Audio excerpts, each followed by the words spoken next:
하나님 말씀은 열왕기하 4장 8절부터 44절까지 교독하겠습니다.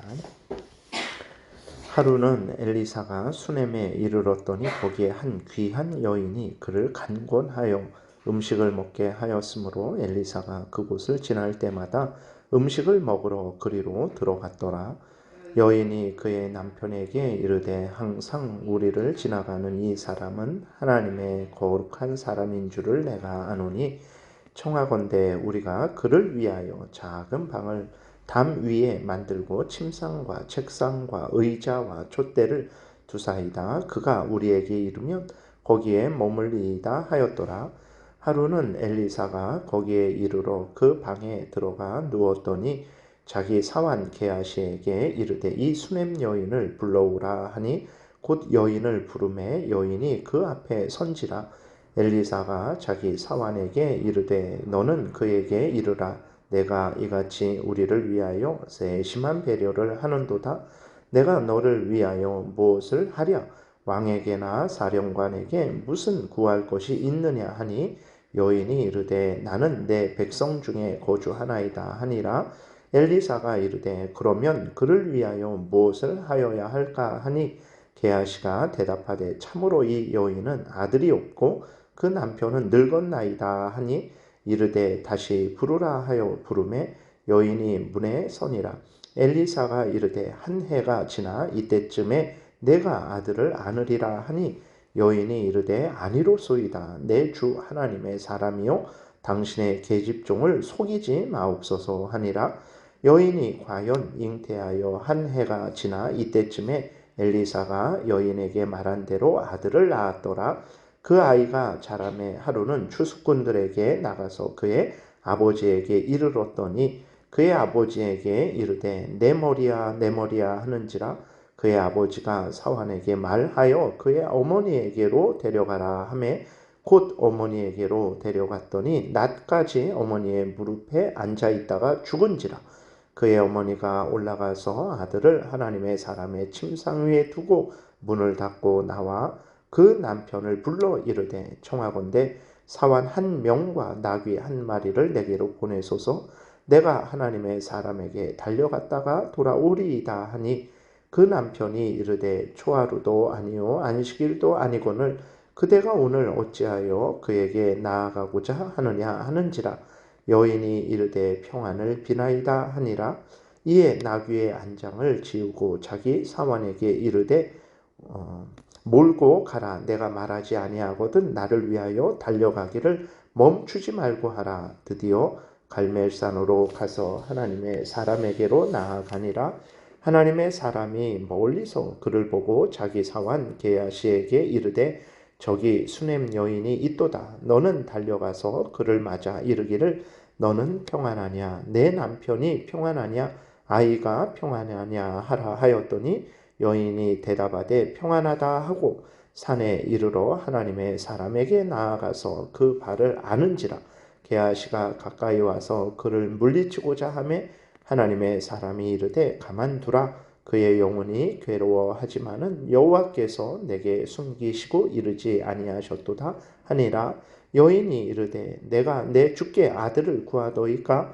나를 속이지 말라고 내가 말하지 아니하더이까 하니 엘리사가 게하시에게 이르되 내 허리를 묶고 내 지팡이를 손에 들고 가라. 사람을 만나거든 인사하지 말며 사람이 내게 인사할지라도 대답하지 말고 내 지팡이를 그 아이 얼굴에 놓으라 하는지라. 아이의 어머니가 이르되 여호와께서 살아계심과 당신의 영혼이 살아계심을 두고 맹세하노니 내가 당신을 떠나지 아니하리이다. 엘리사가 이에 일어나 여인을 따라가니라. 게하시가 그들보다 앞서 가서 지팡이를 그 아이의 얼굴에 놓았으나 소리도 없고 듣지도 아니하는지라. 돌아와서 엘리사를 맞아 그에게 말하여 아이가 깨지 아니하였나이다 하니라. 엘리사가 집에 들어가 보니 아이가 죽었는데 자기의 침상에 눕혔는지라. 들어가서는 문을 닫으니 두 사람뿐이라.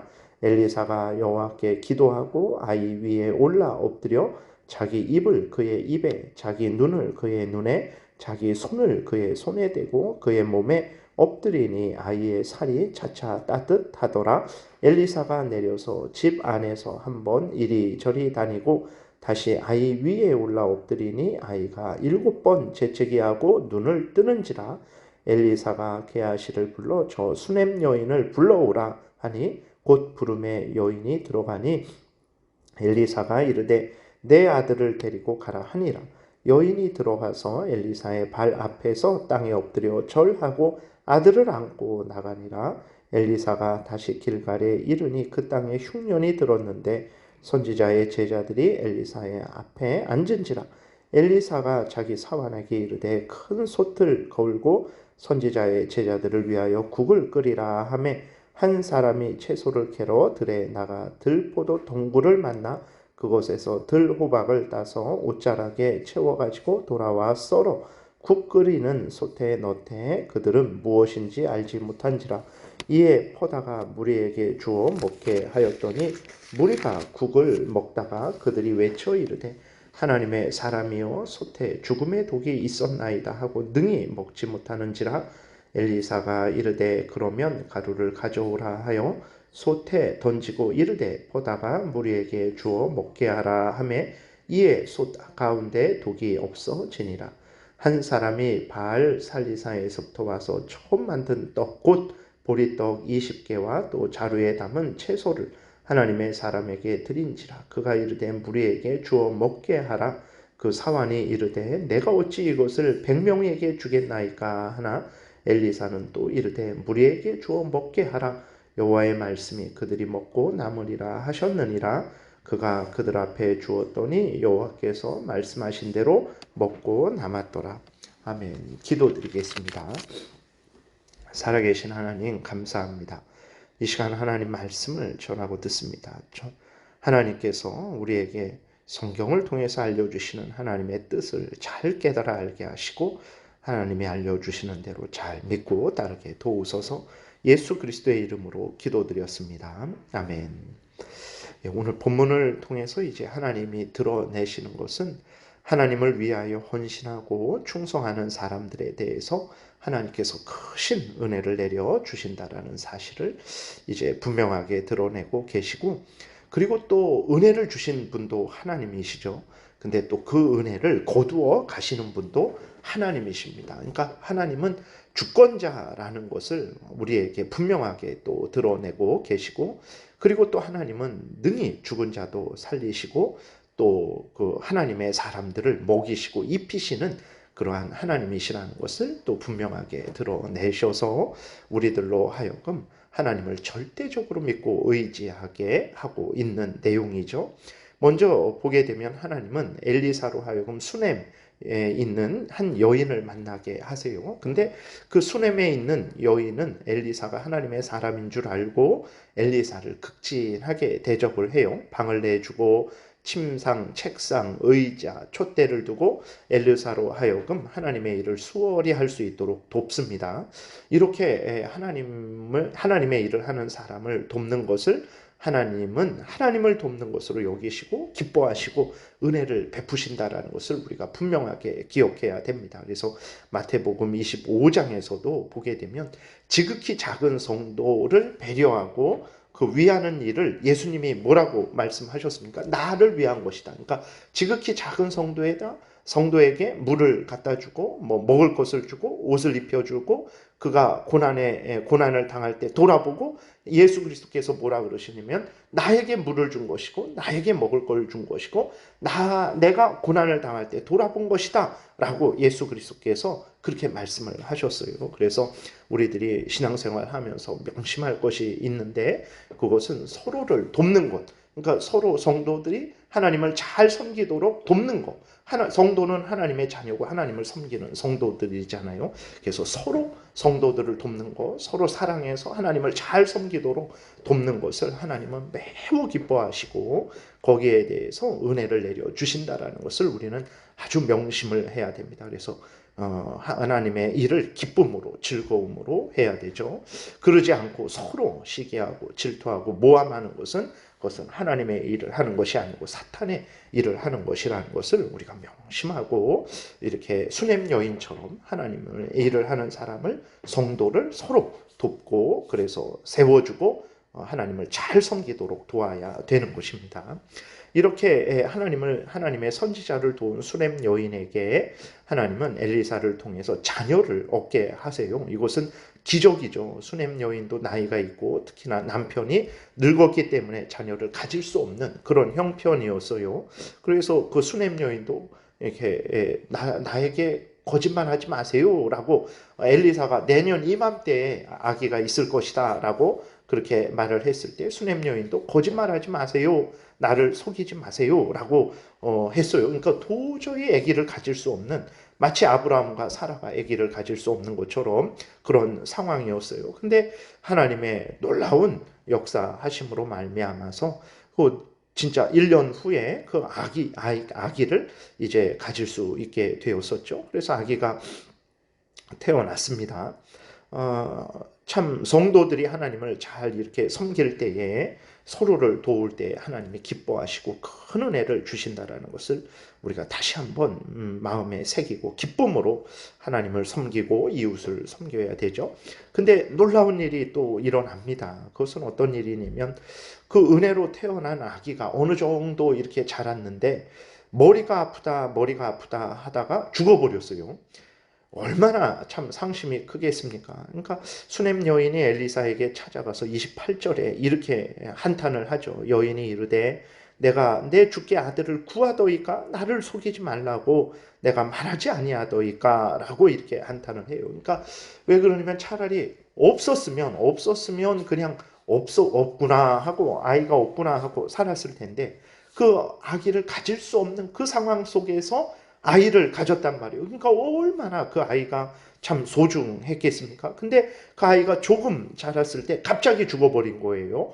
그러니까 상심이 더 큰 거죠. 차라리 없었다면 그냥 그렇게 살았을 텐데 아기가 태어나서 그 아이에게 온 마음을 쏟았는데 그 아이가 죽어버리니 이건 얼마나 더 큰 마음의 상처를 입었겠습니까? 그래서 엘리사에게 한탄을 한 거예요. 어떻게 이런 일이 일어날까? 이런 일이 항상 일어날 수 있다는 것을 우리는 늘 기억해야 됩니다. 왜 그렇습니까? 아이를 주신 하나님도 아이를 주신 분이 하나님이에요. 그럼 주신 분이 그것을 거두어 가실 수도 있는 것입니다. 우리들을 이 땅에 태어나게 하신 분이 하나님이에요. 그럼 하나님이 이 땅에 태어나서 살고 있는 우리를 하나님께로 얼마든지 데려가실 수 있는 거예요. 물질을 주신 하나님이 물질을 거두어 가실 수도 있는 것이고 건강을 주신 하나님이 건강을 거두어 가실 수도 있는 것입니다. 그러니까 우리가 가진 생명, 우리가 가진 물질, 우리가 가진 지위, 권세 여러 가지 모든 것들 우리의 자녀들도 우리의 것이 아닙니다. 내가 만든 게 아니에요. 살아계신 하나님께서 우리에게 은혜로 주신 것들이에요. 은혜로 주신 하나님이 하나님의 뜻대로 그것을 거두어 가실 수도 있는 거죠. 근데 하나님이 자비로우셔서 그런 일들이 항상 일어나지 않도록 하나님께서 우리에게 그런 일을 행하시지 않는 거예요. 그렇더라도 우리는 늘 기억해야 될 것이 무엇입니까? 하나님은 절대 주권자 하나님이다. 나를 만드신 분도 하나님이고 나로 하여금 이 땅에서 살아가게 하시면서 물질을 얻게 하시고 자녀를 낳게 하시고 여러 가지 모든 것들을 얻게 하신 분도 하나님이다.